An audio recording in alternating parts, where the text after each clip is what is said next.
Hi everyone, welcome to all of you in my YouTube channel Law Lover. So today we will discuss about what are the source of the constitutions or what are the borrowed features of the constitutions. So সংবিধানৰ উৎস সম্পৰ্কে জনাৰ আগতে আমি প্ৰথমতে কেইটামান বিশেষ কথাৰ ওপৰত গুৰুত্ব দিয়াটো অত্যন্ত প্ৰয়োজন। যে প্ৰথম কথাটো হ'ল যে ভাৰতীয় সংবিধানখন কিমান চনত গ্ৰহণ কৰা হৈছিল বা কিমান চনৰ পৰা এই সংবিধানখন কাৰ্যকৰী কৰা হৈছিল। সো ইয়াৰ উত্তৰ হ'ল যে ভাৰতীয় সংবিধানখন 1949 চনৰ 26 নৱেম্বৰ তাৰিখে বনোৱা হৈছিল আৰু 1950 চনৰ 26 জানুৱাৰী তাৰিখৰ পৰা ইয়াক কাৰ্যকৰী কৰা হৈছিল। সো ভাৰতীয় সংবিধানখন বনাইছিল এখন খচৰা সমিতিয়ে, যাক আমি কনষ্টিটিউয়েণ্ট এছেম্বলি বুলি কওঁ, আৰু এই কনষ্টিটিউয়েণ্ট এছেম্বলিখনৰ অধ্যক্ষ আছিল doctor B.R. Ambedkar. So now the point is that who made the constitutions? In other words, the constitution is making by whom? So in case we can say that the constitution is making by a drafting committee. So there are various members of this drafting committee. Number 1, Dr. B.R. Ambedkar. Number 2, N. Gopalswamy Iyengar. Number 3, Aladi Krishnaswamy Iyer. And number 4 is the Dr. K.M. Munshi. And number 5 is the Syed Muhammad Sadullah. And number 6, N. Madhavu Rai.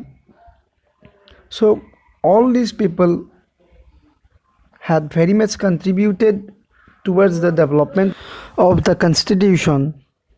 So এতিয়া হিচাপে আমি মুখ্য প্ৰশ্ন দিলোঁ যে ভাৰতীয় সংবিধানৰ বিভিন্ন বৈশিষ্ট্যসমূহ কোন কোন দেশৰ সংবিধানৰ পৰা সংগ্ৰহ কৰি লোৱা হৈছে, অৰ্থাৎ এই ভাৰতীয় সংবিধানৰ যিবিলাক বৈশিষ্ট্য আছে এই বৈশিষ্ট্যসমূহ ক'ৰ পৰা ধাৰ কৰি লোৱা হৈছে। সো আমি পাম যে বিভিন্ন দেশৰ সংবিধানৰ পৰাই আমাৰ এই সংবিধানত অন্তৰ্ভুক্ত হোৱা বৈশিষ্ট্যসমূহ অন্তৰ্ভুক্ত কৰা হৈছে। সো আহকচোন আমি চাওঁ।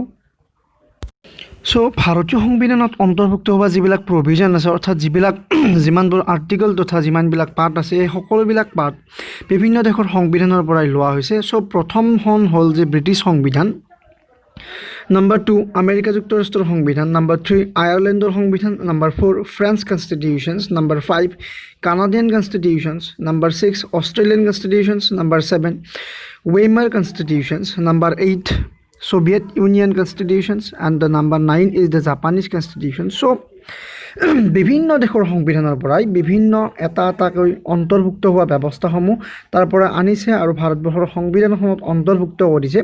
আৰু সেয়ে ভাৰতবৰ্ষৰ সংবিধানক আমি পৃথিৱীৰ ভিতৰত দীৰ্ঘতম লিখিত সংবিধান বুলি ক'ব পাৰোঁ, কিয়নো বিভিন্ন দেশৰ সংবিধানৰ অন্তৰ্ভুক্ত অনুচ্ছেদসমূহ ভাৰতীয় সংবিধানত অন্তৰ্ভুক্ত কৰা হৈছে। আৰু এই বিভিন্ন দেশৰ সংবিধানসমূহৰ কোনবোৰ ব্যৱস্থানো আমাৰ সংবিধানত অন্তৰ্ভুক্ত কৰা হৈছে আমি চাম। So one of the most important sources of the Indian constitution is the British constitution, অৰ্থাৎ ব্ৰিটিছ সংবিধানখন ভাৰতীয় সংবিধানৰ মাতৃ বুলি ক'লেও ভুল নহ'ব, কিয়নো ভাৰতীয় সংবিধানৰ প্ৰায় বেছিভাগ ব্যৱস্থাই ব্ৰিটিছ সংবিধানৰ পৰা ধাৰ কৰি অনা হৈছে। চ' নাম্বাৰ 1 হৈছে যে পাৰ্লিয়ামেণ্টাৰী ফৰ্ম অফ গভৰ্ণমেণ্ট, অৰ্থাৎ সংসদীয় চৰকাৰ ব্যৱস্থা। তো ভাৰতবৰ্ষত এখন সংসদীয় চৰকাৰ ব্যৱস্থা আছে, অৰ্থাৎ ৰাষ্ট্ৰপতিজন ইয়াৰ নামমাত্ৰ মুৰব্বীয়ে প্ৰকৃত শাসন ব্যৱস্থা সংসদ উভয় সদন অৰ্থাৎ ৰাজ্যসভা আৰু লোকসভাৰ দ্বাৰা নিৰ্বাচিত সংসদ আৰু প্ৰধানমন্ত্ৰীৰ দ্বাৰা গঠিত মন্ত্ৰী পৰিষদৰ জৰিয়তেহে ভাৰতবৰ্ষখন শাসিত হয়। চ' নাম্বাৰ 2 হৈছে যে ৰুল অফ ল, অৰ্থাৎ আইনৰ শাসন। চ' ৰুল অফ ল মানে হৈছে যে আইনৰ চকুত সকলো সমান, অৰ্থাৎ এজন সাধাৰণ নাগৰিকৰ পৰা ৰাষ্ট্ৰপতিলৈকে যদি এটা একে অফেন্স কৰে তেন্তে একে অফেন্সৰ বাবে তেওঁলোকে একেধৰণে ট্ৰিট কৰা হ'ব। নাম্বাৰ 3 হৈছে যে ছিংগল চিটিজেনশ্বিপ, অৰ্থাৎ একক নাগৰিকত্ব। আমাৰ ভাৰতবৰ্ষত অসম আৰু ভাৰতবৰ্ষ বা বিভিন্ন ৰাজ্যৰ বেলেগ বেলেগকৈ নাগৰিকত্ব দিয়াৰ ব্যৱস্থা নাই, অৰ্থাৎ আমি ভাৰতীয় হিচাপেহে আমাৰ নাগৰিকত্ব আছে, আৰু এই ব্যৱস্থাটো ইংলেণ্ডৰ সংবিধানৰ পৰা ধাৰ কৰি অনা হৈছে। নাম্বাৰ 4 ৰিটছ, অৰ্থাৎ আমাৰ উচ্চতম ন্যায়ালয়ক সুপ্ৰিম কোৰ্টক কিছুমান আমাৰ ৰিটছ দিয়া হৈছে, অৰ্থাৎ এই ক্ষমতাটো প্ৰয়োগ কৰি তেওঁলোকে বিভিন্ন ধৰণৰ ৰিটছ জাৰি কৰি নাগৰিকৰ মৌলিক অধিকাৰসমূহ সুৰক্ষা কৰিব পাৰে। সো 5 নম্বৰ হৈছে যে ইলেক্টৰেল ছিষ্টেম, অৰ্থাৎ ভাৰতবৰ্ষত প্ৰত্যেক 5 বছৰৰ মূৰে মূৰে যে নিৰ্বাচন অনুষ্ঠিত হয়, অৰ্থাৎ সাধাৰণ নিৰ্বাচন অনুষ্ঠিত হয়। এই নিৰ্বাচনৰ যিটো ছিষ্টেম আছে বা ব্যৱস্থা আছে, এই ব্যৱস্থাটো আমাৰ ব্ৰিটিছ সংবিধানৰ পৰা ধাৰ কৰি অনা হৈছে। চ' নাম্বাৰ 6 হৈছে যে ফাৰ্ষ্ট পাছ দ্য পোষ্ট, অৰ্থাৎ ভাৰতবৰ্ষত ৰাষ্ট্ৰপতি হওক বা প্ৰধানমন্ত্ৰী নিৰ্বাচনৰ ক্ষেত্ৰত যি প্ৰথম চেৰাই যোৱা পদক্ষেপ প্ৰথা পদ্ধতি আছে, এই পদ্ধতিটো ব্ৰিটিছ সংবিধানৰ পৰা ধাৰ কৰি লোৱা হৈছে। অৰ্থাৎ ভাৰতীয় সংবিধানৰ এনেবোৰ বৈশিষ্ট্য ব্ৰিটিছ সংবিধানৰ পৰা ধাৰ কৰি অনা হৈছে। চ' এতিয়া আমি চাম যে আমেৰিকা যুক্তৰাষ্ট্ৰৰ সংবিধানৰ পৰাই কোনবোৰ বৈশিষ্ট্য ধাৰ কৰি অনা হৈছে। চ' আমেৰিকা যুক্তৰাষ্ট্ৰৰ সংবিধানৰ পৰা ধাৰ কৰি অনা প্ৰথমটো বৈশিষ্ট্য হৈছে যে ফাণ্ডামেণ্টেল ৰাইটছ, অৰ্থাৎ মৌলিক অধিকাৰ। আমি সকলোৱে জানোৱে যে ভাৰতীয় সংবিধানৰ আৰ্টিকল 12ৰ পৰাই 35 নম্বৰ অনুচ্ছেদলৈকে নাগৰিকৰ মৌলিক অধিকাৰসমূহ উল্লেখ কৰা হৈছে। বৰ্তমান ভাৰতবৰ্ষৰ নাগৰিকসকলৰ মৌলিক অধিকাৰ 6 প্ৰকাৰৰ, আৰু এই অধিকাৰসমূহ আমি ভালদৰে জানো। চ' এই মৌলিক অধিকাৰসমূহ আমেৰিকা যুক্তৰাষ্ট্ৰৰ সংবিধানৰ পৰা ধাৰ কৰি অনা হৈছে। নাম্বাৰ 2 হৈছে যে জুডিচিয়েল ৰিভিউ, অৰ্থাৎ ন্যায়িক সমীক্ষা। চ' ভাৰতীয় সংবিধানে এটা বিশেষ ব্যৱস্থাৰ জৰিয়তে উচ্চতম ন্যায়ালয়ক বিভিন্ন ধৰণৰ পাৱাৰ দিছে, অৰ্থাৎ এই জুডিচিয়েল ৰিভিউ পাৱাৰৰ জৰিয়তে আমাৰ সংসদ বা বিধানমণ্ডলে যদি এখন আনকনষ্টিটিউচনেল ল বনায়, যিখন লয় ভাৰতবৰ্ষৰ নাগৰিকসকলৰ মৌলিক অধিকাৰ ৰক্ষণাবেক্ষণ দিব নোৱাৰে বা মৌলিক অধিকাৰ ভংগ কৰে, তেন্তে সেই আইনখনক উচ্চতম ন্যায়ালয়ে জুডিচিয়েল ৰিভিউ পাৱাৰৰ জৰিয়তে অসাংবিধানিক বুলি ঘোষণা কৰিব পাৰে। চ' 3 নম্বৰ পইণ্টটো হৈছে যে ইম্পিচমেণ্ট অফ দ্য প্ৰেচিডেণ্ট, অৰ্থাৎ ৰাষ্ট্ৰপতিৰ অপসাৰণ। চ' ভাৰতীয় সংবিধানে ৰাষ্ট্ৰপতিক চৰম ক্ষমতাৰ অধিকাৰী বুলি ঘোষণা কৰিছে, আৰু লগে লগে সংবিধানত এটা ব্যৱস্থা অন্তৰ্ভুক্ত কৰিছে যে এই ব্যৱস্থাৰ জৰিয়তে ৰাষ্ট্ৰপতিক পদৰ পৰা অপসাৰণ কৰিব পৰা যায়, কিয়নো যদিহে ৰাষ্ট্ৰপতিক সকলো ক্ষমতা দিয়া যায় তেন্তে তেওঁ সেই ক্ষমতাৰ অপপ্ৰয়োগ কৰিব পাৰে বুলি সচেতন নাগৰিকসকলে ভাবে, আৰু সেয়েহে সংবিধানে এই ৰাষ্ট্ৰপতিক অপসাৰণ কৰাৰ কাৰণে এটা বিশেষ ব্যৱস্থা, অৰ্থাৎ ইম্পিচমেণ্ট অফ দ্য প্ৰেচিডেণ্টৰ ব্যৱস্থা ৰাখিছে, আৰু এই ব্যৱস্থাটো আমেৰিকা যুক্তৰাষ্ট্ৰৰ সংবিধানৰ পৰা ধাৰ কৰি লোৱা হৈছে। চ' নাম্বাৰ 4 হ'ল যে preamble. One of the most important topic is the preamble, অৰ্থাৎ প্ৰস্তাৱনা। এই ভাৰতীয় সংবিধানৰ প্ৰস্তাৱনাটোক আমি সংবিধানৰ দাপোন বুলি ক'ব পাৰোঁ। অৰ্থাৎ আমি যদি দাপোনখনৰ ওচৰত নিজকে থিয় দিওঁ তেন্তে আমি আমাৰ চৰিত্ৰ, আমাৰ মুখৰ যিবিলাক আকৃতি আমি সেইবিলাক দেখা পাওঁ। ঠিক সেইদৰে এই প্ৰিএম্বলটোতো ভাৰতবৰ্ষৰ সংবিধানৰ লক্ষ্য, উদ্দেশ্য, বৈশিষ্ট্য বা চ'ৰ্চ, এইবিলাক বস্তু আমি ভালদৰে দেখা পাওঁ, আৰু সেয়েহে প্ৰিএম্বলটো সংবিধানৰ এটা অত্যন্ত গুৰুত্বপূৰ্ণ পাৰ্ট। আৰু এই প্ৰিএম্বলৰ যিটো কনচেপ্ট, এই কনচেপ্টটো আমেৰিকা যুক্তৰাষ্ট্ৰৰ সংবিধানৰ পৰাই ধাৰ কৰি লোৱা হৈছে। চ' এতিয়া আহিছোঁ আমি নাম্বাৰ 3 পইণ্টলৈ, যে আয়াৰলেণ্ডৰ সংবিধানৰ পৰাই কোনবোৰ উপাদান লোৱা হৈছে। চ' প্ৰথমটো হ'ল যে ডিৰেক্টিভ প্ৰিন্সিপালছ অফ ষ্টেট পলিচি, অৰ্থাৎ ৰাষ্ট্ৰ পৰিচালনাৰ নিৰ্দেশাত্মক নীতি। চ' ভাৰতীয় সংবিধানৰ 36 to 51 অনুচ্ছেদলৈকে যিবিলাক ৰাষ্ট্ৰ পৰিচালনাৰ নিৰ্দেশাত্মক নীতি আছে, এই নিৰ্দেশাত্মক নীতিসমূহ আমি আয়াৰলেণ্ডৰ সংবিধানৰ পৰা ধাৰ কৰি আনিছোঁ, অৰ্থাৎ সংবিধান প্ৰণেতাসকলে এই বস্তুটো আয়াৰলেণ্ডৰ সংবিধানৰ পৰাই আনিছে। চ' এই ডাইৰেক্টিভ প্ৰিন্সিপালছ অফ ষ্টেট পলিচিৰ জৰিয়তে ভাৰতবৰ্ষক এখন কল্যাণকামী ৰাষ্ট্ৰৰূপে গণ্য কৰিবলৈ সক্ষম হৈছে। আৰু নাম্বাৰ বি হৈছে যে nominated members of the Rajya Sabha, অৰ্থাৎ ৰাজ্যসভা, আমাৰ উচ্চ সদন ৰাজ্যসভাৰ 250জন সদস্যৰ ভিতৰত 12জন সদস্য ৰাষ্ট্ৰপতিয়ে বিভিন্ন বিভাগত পাৰদৰ্শিতা থকা লোকসকলৰ মাজৰ পৰাই নমিনেট কৰে। চ' এই নমিনেটেড মেম্বাৰ্ছ অফ ৰাজ্যসভা বস্তুটো, এই কনচেপ্টটো আমাৰ আয়াৰলেণ্ডৰ সংবিধানৰ পৰাই লোৱা হৈছে।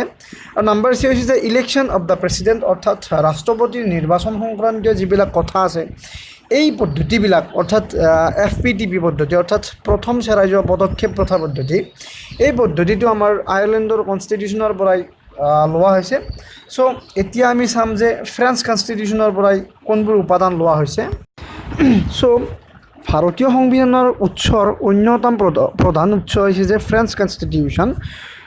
যে ৰিপাব্লিক মানে হৈছে যে গণৰাজ্য। এই গণৰাজ্য নামৰ আদৰ্শটো আমাৰ ফ্ৰেঞ্চ কনষ্টিটিউশ্যনৰ পৰা লোৱা হৈছে, যে গণৰাজ্য মানে হ'ল আমাৰ জনসাধাৰণৰ ৰাজ্য, অৰ্থাৎ জনসাধাৰণৰ নিৰ্বাচিত প্ৰতিনিধিৰ দ্বাৰাই দেশৰ সৰ্বোচ্চ শাসনৰ ব্যক্তিগৰাকী নিৰ্বাচিত কৰা হ'ব।